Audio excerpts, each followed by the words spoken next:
Good morning and welcome to the Unitarian Universalist Congregation at Shelter Rock. I am Nancy Reid-McKee, serving as the Ministerial Intern for this year. With me today is Reverend Natalie Fenimore. This congregation is also served by the Reverend Ned White and Reverend Jennifer Brower, who is currently on sabbatical until February. I'd like to call your attention to some of the announcements listed in the order of service. I'm going to highlight a few. The initial meeting of the Neighboring Faiths Experiencing Other Faith Communities is today at 1 o'clock in room 15 with Reverend Natalie Fenimore and myself. I'd like to call your attention to the insert in the bulletin today. On one side, you'll see there's an announcement about the Dance Visions, which is happening today on the lawn, right out behind me at 1:30, and we'd welcome everyone there. And there's also plays this coming weekend, two by Wharton, that we would invite you all to attend. There's a free introductory class on Tai Chi Qigong starting this Friday morning at 10:15 in the Art Gallery. And please remember to register for the Upstander training that's happening on Tuesday, October 10th at 7:30.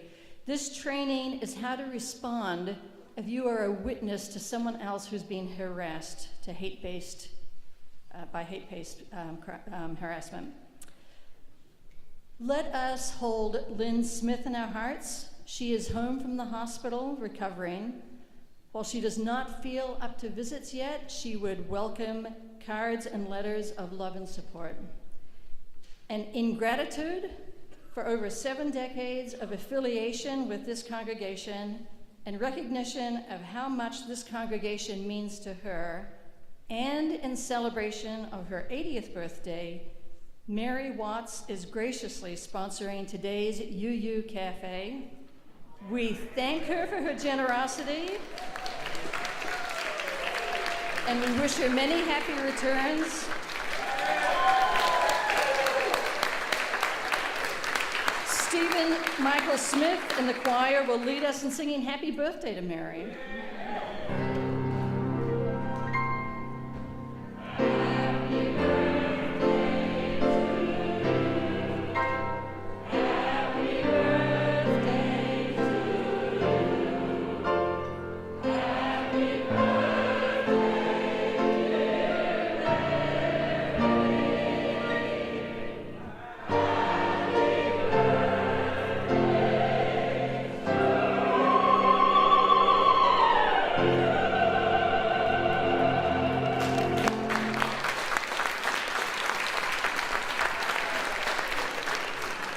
While you're standing, let's take time to greet your neighbors.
invite you all to notice the various ages and stages of our jazz ensemble, some perhaps more saplings than others.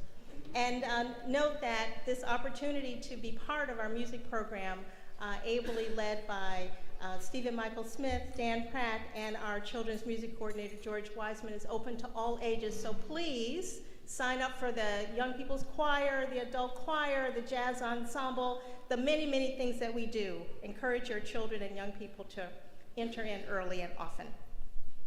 I'll begin with these opening words. We meet on holy ground by the Reverend Richard Gilbert. We meet on holy ground, brought into being as life encounters life, as personal histories merge into the communal story, as we take on the pride and pain of our companions, as separate selves become community. How desperate is our need for one another, our silent beckoning to our neighbors, our invitations to share life and death together, our welcome into the lives of those we meet, and their welcome into our own. May our souls capture this treasured time. May our spirits celebrate our meeting in this time and in this space, for we meet on holy ground. And today I invite the Folger-Smith family to come forward to light our chalice. Caroline Forger and her children, Covina and Henrietta Smith. Please join us in the chalice lighting words printed in your order of service. We light this chalice, the symbol.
tell you some tales about Nasrudin. Nasrudin was a Turkish man in the 1200s, and he was known as a wise and clever teacher. And so a lot of the stories we hear about him actually happened, and a lot were inspired by him. First, one day Nasrudin was on the train riding to work when the train conductor came up and asked him for his ticket. Nasrudin looked on the seat beside him, and then he ruffled through the pages of his book. He opened his briefcase and searched through the briefcase, and then went and started asking everyone around him, where was his ticket? The train conductor finally said, Nasrudin, you haven't looked in your pocket. Why don't you look in your pocket, Nasrudin? And Nasrudin said, oh no, because if I looked in my pocket and it wasn't there, I would have no hope at all. Another time, Nasrudin was out in the street, and he was under a streetlight looking through the leaves and the dirt, but a neighbor came up to him and he said, Nasrudin, have you lost something? And Nasrudin said to him that he had lost the keys to his house, and he asked his neighbor if he would help him.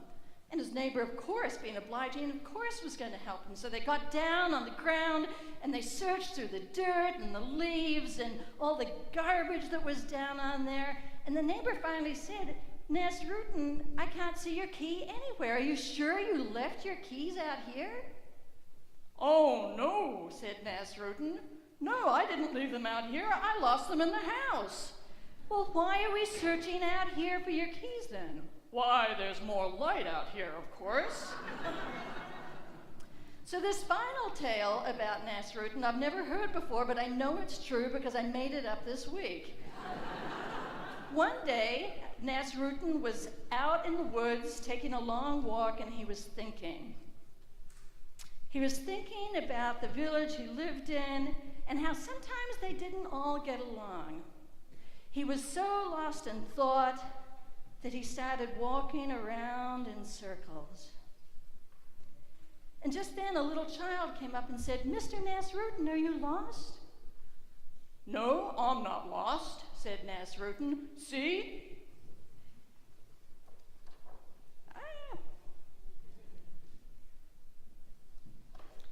I have my compass with me. The child said, Mr. Nasrudin, you can't find your way out of the woods with that compass. It has no directions on it. Why, yes it does, said Nasrudin. See, if you want to get to worth and dignity, you need to look for courage, hope, respect, honesty, justice, compassion, kindness, acceptance, and love. You'll never find your way out of the woods with that compass. Oh, no, said Nasrudin. Without directions on how to get to love, to worth and dignity, we'll never find that way out of the woods that we are lost in.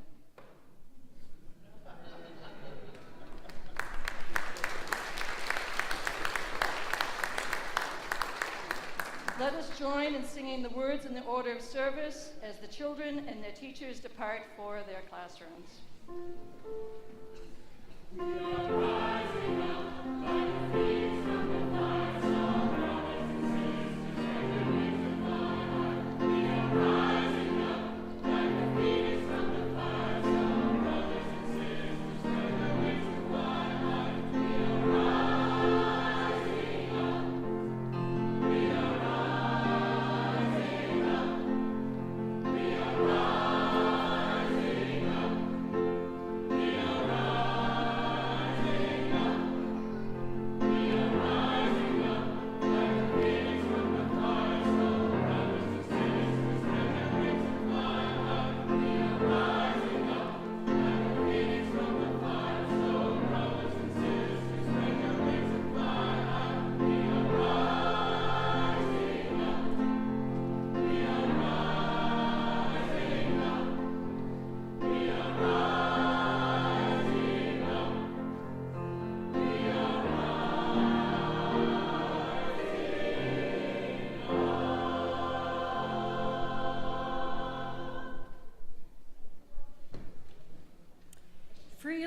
we been given, let us also freely give.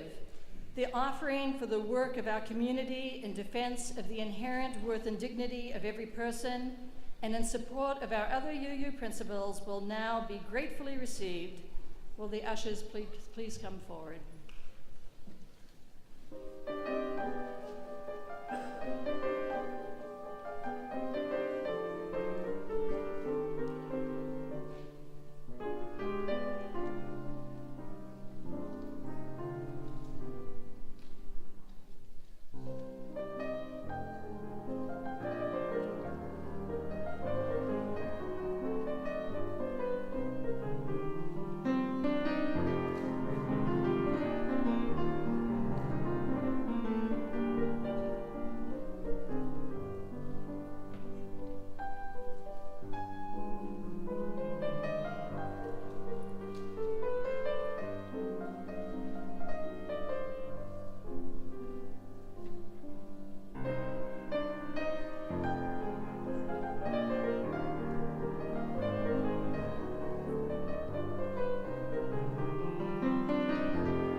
Nathaniel.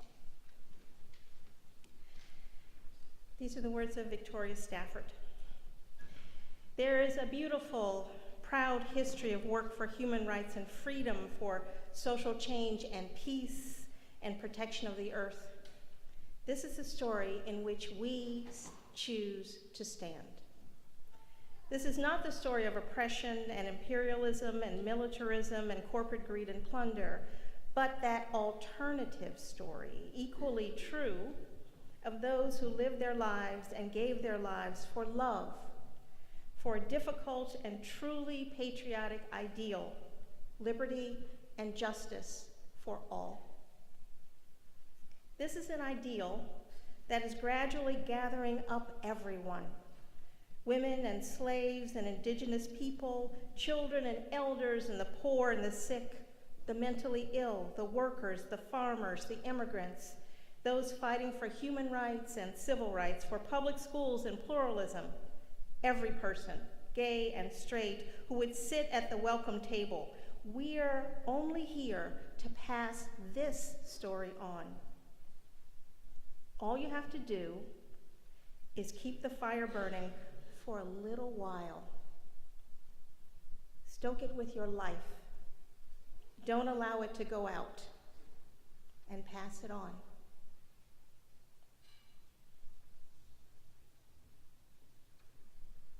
At this time in our service, we will invite you, any of you who wish to come forward, to light candles of joy and sorrow, concern and celebration, to mark this moment and what is in your heart.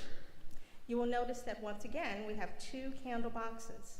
So we invite you to come forward to whichever box is most convenient for you. Please come forward.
Let us pause for a minute of silence and reflection and just breathing together for a while.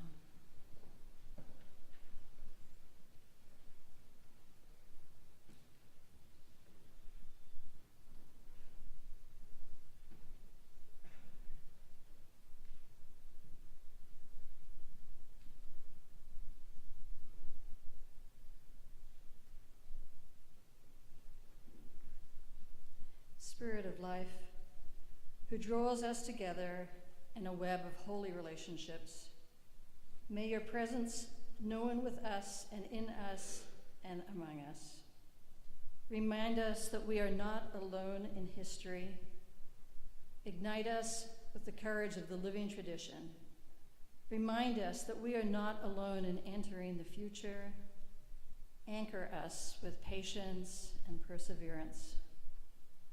Remind us that we are not alone in our times of grief and pain. Comfort us with your Spirit, manifest in human hands and voices.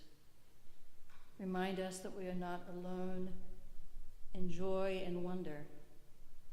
Inspire us to honor and extend the beauty we find in this world. Blessed be.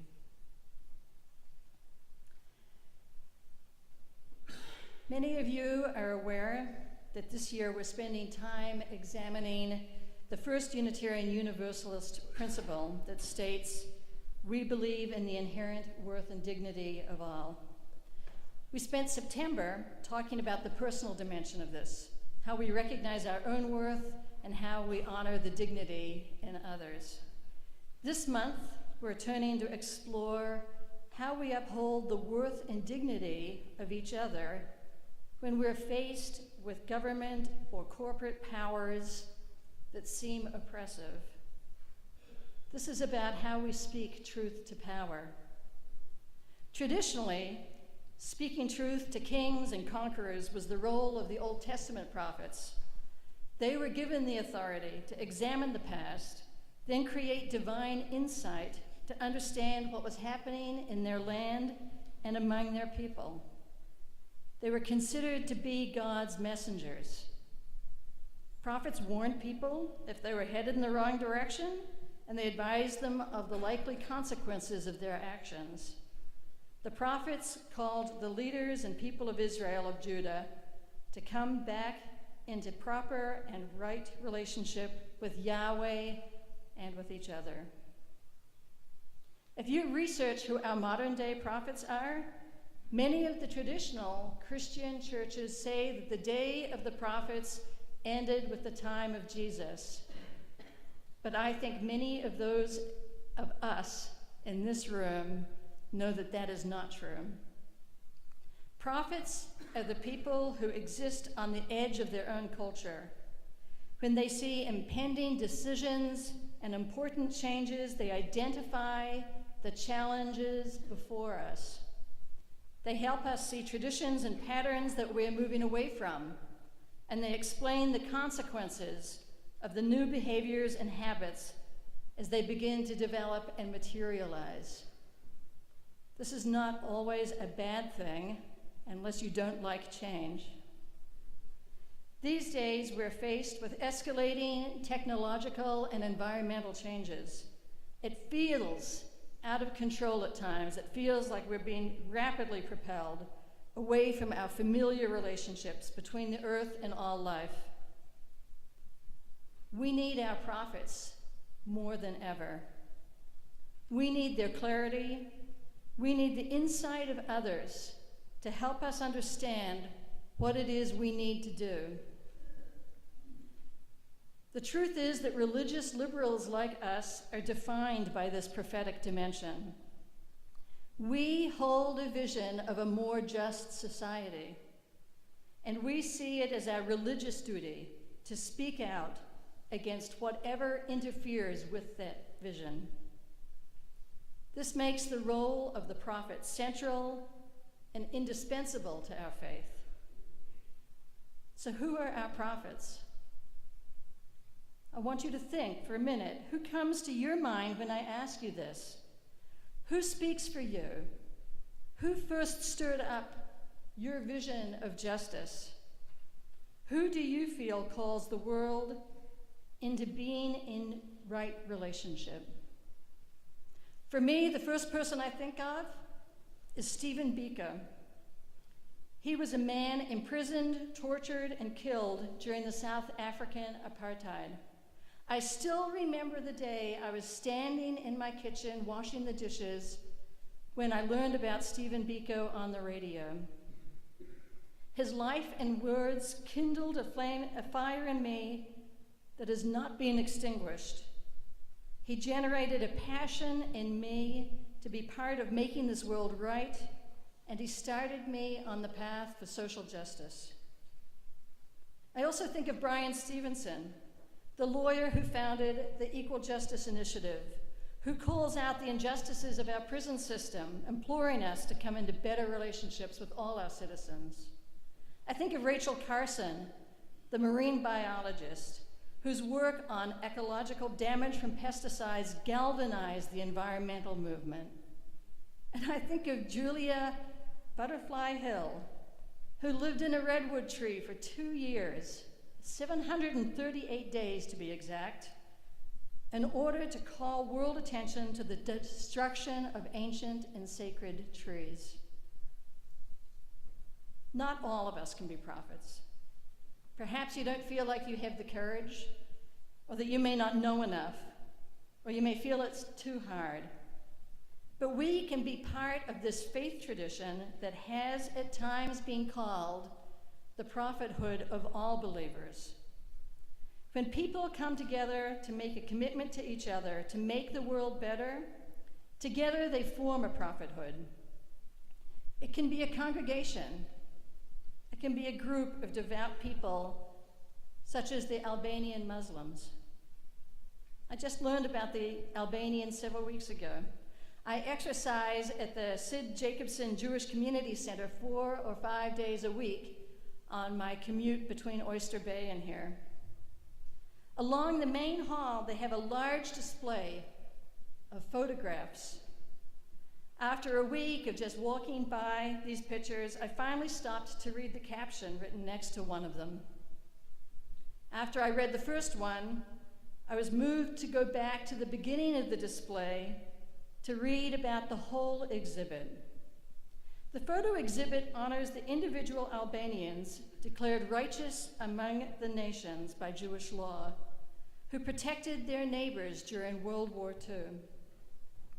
I was particularly interested because I know we are proud to have some Unitarian Universalists acknowledged as righteous among the nations. Martha and Waite Still Sharp from the UU Service Committee were recognized by their efforts several years ago. What I learned about Albania was that in 1933, the population of Albania was 803,000 people. It was a predominantly Muslim community with 200 Jews living in the country. When World War II came to Albania, the country was occupied by Mussolini's Italian forces, who ordered that the Jews be sent to Germany. Instead, the government falsified documents, and Albanians hid families, so by the end of the occupation, there were 1,800 Jews in Albania, 9 times the original number. There was only one Jewish family in Albania who did not survive the occupation. These photos are of the individual Albanians, along with captions telling their story. Each caption reiterates their belief that they were not doing anything special. They were simply living according to BESA, their national code. BESA is a term that means you keep your word. It refers to someone who you can trust your life to. Vaisal, Fatima, and Rafik Vasili say, "There are no foreigners in Albania, there are only guests. Our moral code as Albanians requires that we be hospitable to guests in our home and in our country." And Bikir Kwakche says, "I have always been a devout Muslim. During the years, all the institutions of God were closed, but not the heart. I did nothing special." There are many things to learn from these people. First, the Albanians declared their dedication by acting according to their national code. They didn't come together to discuss what to do. They didn't have meetings and flyers and newsletters urging people to come together to do this. It was something they did because BESA was a covenant they were raised to value. They lived according to their promise to be trustworthy and honoring the worth of all. This was also a collective action. It was not a few scattered individuals who hid and fed Jews. Many of the Jews lived openly, but with forged identification papers. The townspeople knew who they were, but no one betrayed them. The whole country, from the government to the farmers, acted together. They also spoke truth to power. During the occupation, it would have been ill-advised for Albanians to openly declare their defiance of the law. Perhaps it would have been more satisfying and dramatic, perhaps a little more Hollywoodish, but it would have jeopardized lives. Their sense of community and commitment to the covenant they had formed made them a prophethood. Together, they spoke truth to power by their acts of defiance in the face of an oppressive power. James Luther Adams is one of our modern-day Unitarian Universalist theologians. He proclaims that we are all called to be prophets. Each of us are asked to speak for the worth and dignity of all. Some of us may do this alone, and some of us do this as part of a community.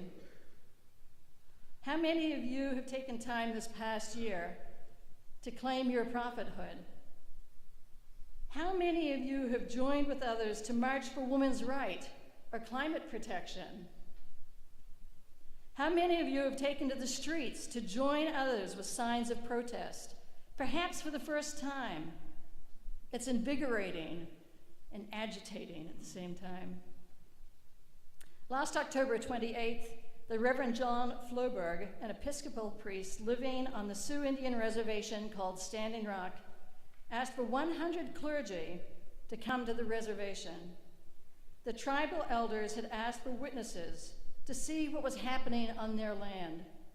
They wanted a religious acknowledgement to the government and gas industry forces that were breaking the covenant and disrespecting the tribes. Reverend Floberg did not get 100 clergy. Instead, 600 clergy showed up 5 days later. I was able to organize a group of 9 seminarians. We drove day and night over 1,500 miles and joined the walk to the barricade made of burned out trucks and cars. We were faced on the other side by a fully armed and shielded military force standing in front of a row of armored vehicles. It was frightening, actually, to see my government armed against me. I needed the companionship, the community of those who traveled with me. This is why I am part of the Unitarian Universalist community. We need each other if we want to be true prophets. I need each of you to inspire me, to walk with me, to help me understand when my vision is not clear. I know I need you to be with me. We have joined this community, and we have made covenants of how we will be together, not simply because it feels good to be together, but so we can think and work together to interpret the signs of the times in light of our faith. We have created a vision of how to be in right relation with each other, all life, and our earth. We need to continue the work of speaking this truth to the world. Blessed be, Aho, and Amen. Let us join together in singing, I believe it's hymn 34, Though I May Speak with Bravest Fire. Please stand in body or spirit.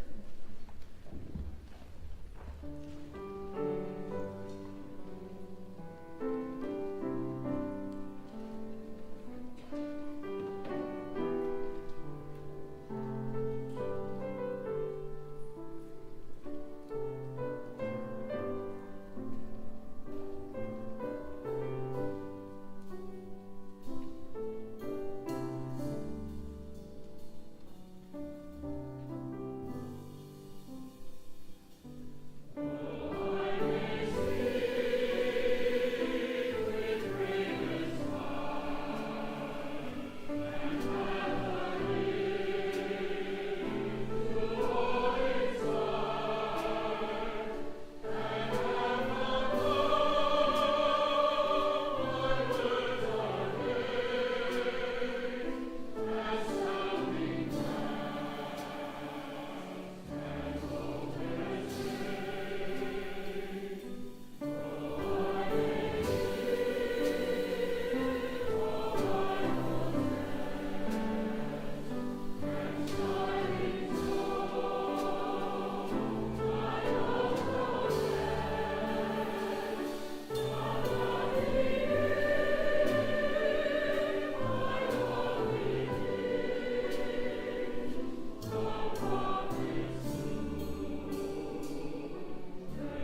this Pueblo blessing.